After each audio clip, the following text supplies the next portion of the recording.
Dios les bendiga, hermanos y amigos. Hoy miércoles 29 de abril vamos a hablar sobre teología propia, lo cual voy a estar haciéndolo en varios segmentos, ya que este tema es un poco amplio y quiero para esto leer el Salmo 96, versículos del 1 al 10.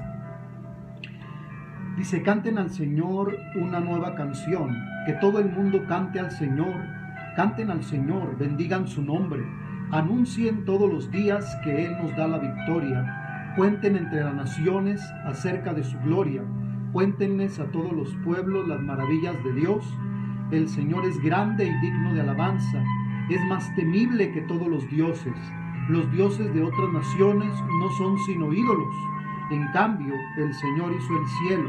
Hay esplendor y majestad ante su presencia, poder y belleza en su templo santo. Familias de naciones, alaben al Señor, den la gloria y el poder al Señor. Alaben el nombre del Señor, lleven ofrendas al templo. Alaben al Señor en su hermoso templo, que toda la tierra tiemble delante de Él. Anuncien a las naciones, el Señor es Rey. Él estableció el mundo, no será removido. El Señor juzgará a los pueblos con imparcialidad. Este Salmo 96 es un himno a Dios como el Rey soberano del universo, que contiene el llamado a la adoración y las razones por las que debemos alabar y adorar a Dios. Por este salmo es considerado como salmos de la realeza del Señor, junto con otros salmos como el 47, el 93, el 98 y 99.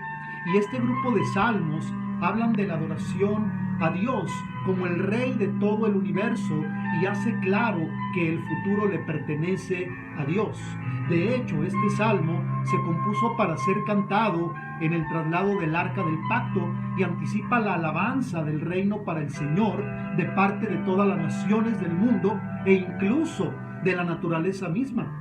Ahora, hay tres preguntas a contestar en teología. La primera es: ¿quién es Dios? La segunda: ¿qué hace Dios? Y la tercera: ¿qué quiere Dios? Y de estas tres vamos a desglosar la pregunta: ¿por qué debemos alabarlo? ¿Por qué debemos adorarlo? Los cristianos a menudo parecemos especialistas en cuanto al tema de Dios. Hablamos de Dios como algo que ya tenemos y que conocemos perfectamente bien. Sin embargo, no nos damos cuenta que estamos cayendo en los errores de los años pasados, en donde el Dios de la Biblia, el Dios personal, fue encerrado y limitado a la razón humana, llegando a ser algo impersonal, como una idea, una doctrina, un concepto o una mera definición. El Dios que se puede definir y estudiar. Ahora, de esto surgió también el Dios panteísta, el Dios teísta, el Dios platónico, el Dios caricatura. De hecho, en la Edad Media y en el Romanticismo también se presenta a un Dios, pero cabe decir que este se presenta muy lejos del Dios de la Biblia, del cual Dios, como se ha revelado en su palabra, se presenta a un Dios lejano, el Dios de la Edad Media. ¿Sí? Se comete el error de confundir al Dios creador con la creación. Pero surge de aquí la doctrina del panteísmo también. El Dios que se presenta es un Dios que se deja acorralar por la idea del hombre.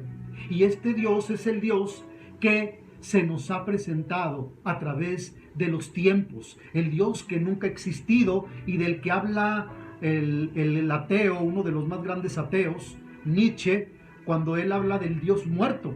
Sin embargo, este no es el Dios de la Biblia, porque el Dios de la revelación es más que una idea, es más que un concepto, es más que una doctrina, es más que una definición teológica o filosófica.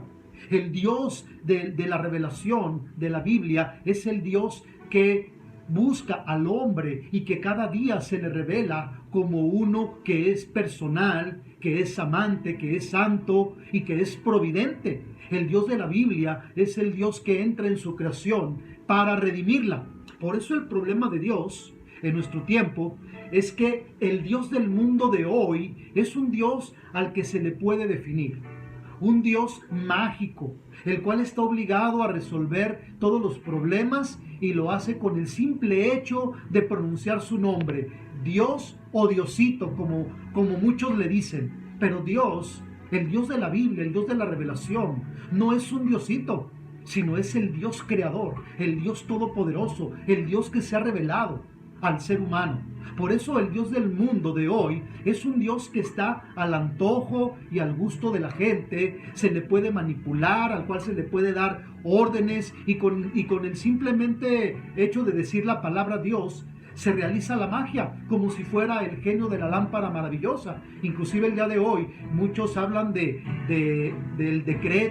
decretar, de declarar, entre otros aspectos. Pero hoy se habla también de un Dios fácil y cómodo para adorar, de un Dios fácil al que se puede conseguir y tenerse a nuestro alcance cuando uno lo quiera. Este Dios de hoy fue el Dios que quiso tener el pueblo hebreo y que los profetas opusieron enérgicamente, aunque fueron tenidos por herejes. El mismo Jesucristo, con su predicación y con su comportamiento, hace la guerra a este Dios del sistema religioso de su tiempo. Ahora, a ese Dios que no afecta en nada al mundo ni la vida del hombre. De hecho, el Señor Jesucristo fue a la cruz por atreverse a presentar a un Dios diferente y distinto al que tenían los religiosos de su tiempo. Es por tal motivo un hecho urgente que hoy demos una revisión crítica de nuestro concepto de Dios, de quién es Dios, y no por los conocedores y expertos del tema, sino en el área pública. Porque Dios es alguien que nos concierne a todos y que no se puede considerar como propiedad privada. Ahora, el hecho de que no podemos seguir presentando a Dios conforme a la imagen teísta del pasado, como un ser abstracto, inmóvil, que residiendo en algún lugar apartado de este mundo, visita de vez en cuando el mundo para ver qué puede hacer por él. Ahora es tiempo de dejar ya a ese Dios y hablar del Dios de la Biblia, del Dios que se ha revelado, del Dios que es real y verdadero, el Dios que cada día interviene en la vida del hombre para establecer una relación personal con Él y así poder redimirle. Ahora es tiempo de buscar al Dios verdadero, al mismo que se nos presenta en la Biblia, el Dios personal, con el cual podemos tener una comunión íntima y el cual nos ha dicho ya quién es Él a través de su palabra y qué es lo que Él quiere de nosotros. Posiblemente vivimos muy lejos del Dios bíblico, ya que vivimos en un mundo que está secularizado y en donde es posible explicar casi todo.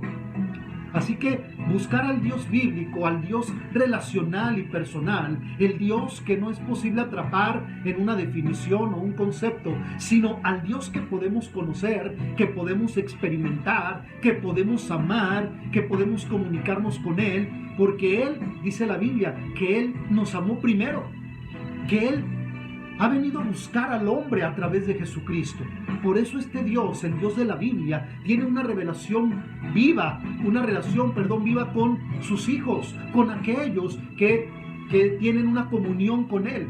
Este Dios es el Dios real, el Dios verdadero, que experimentamos cada día. Este Dios sí cambia nuestro rumbo y afecta nuestra vida por el hecho de que es un Dios vivo, personal y real. Por eso este Dios no es el Dios lejano de la Edad Media, sino el Dios que crea todo con el poder de su palabra, con el poder de su mano poderosa y entra en su creación para redimirlo. Esto nos habla de un Dios personal, de un Dios relacional. Este sí es el Dios bíblico, el Dios que podemos hablar con Él, que podemos platicar con Él a través de su palabra, a través de la oración. Por eso es el Dios que yo quiero en esta hora poder presentar y que veamos aquí a través de su palabra realmente quién es Dios. Aquí en este salmo, por eso nos dice, canten al Señor una nueva canción, que todo el mundo cante al Señor. El propósito de Dios es que todo el mundo le conozca, es que las personas puedan llegar a conocer al Dios vivo y verdadero. Dice, canten al Señor y bendigan su nombre. Anuncien todos los días que Él nos da la victoria. Cuenten entre las naciones acerca de su gloria. Cuéntenles a todos los pueblos las maravillas de Dios. Y el versículo 4, que es un versículo clave, dice, el Señor es grande y digno de alabanza. Es más temible que todos los dioses. Por eso, en estos estudios o en estos segmentos, vamos a estar viendo quién es Dios, qué hace Dios y qué quiere Dios. Así que yo quiero invitarles a que meditemos en el Dios verdadero, en el Dios bíblico, en el Dios que se nos ha revelado y no el Dios que nos han presentado, el Dios que todo mundo conoce, entre comillas, o dice conocer, porque todo mundo dice creer en Dios, pero no todo el que dice creer en Dios realmente conoce a Dios, porque Santiago dice en su carta que también los demonios creen en Dios y tiemblan. Así que no basta solamente con creer en Dios, sino hay que conocer a ese Dios y tener una relación personal con Él y con su Hijo amado Jesucristo, quien murió en la cruz del Calvario por los pecados de nosotros. Así que a ese Dios es al cual yo quiero presentar y poder compartir a través de estos mensajes para que podamos ir conociendo realmente a través de su palabra quién es Dios. Así que yo les invito para que no se pierdan los siguientes segmentos de este tema sobre la teología propia. Que Dios les bendiga.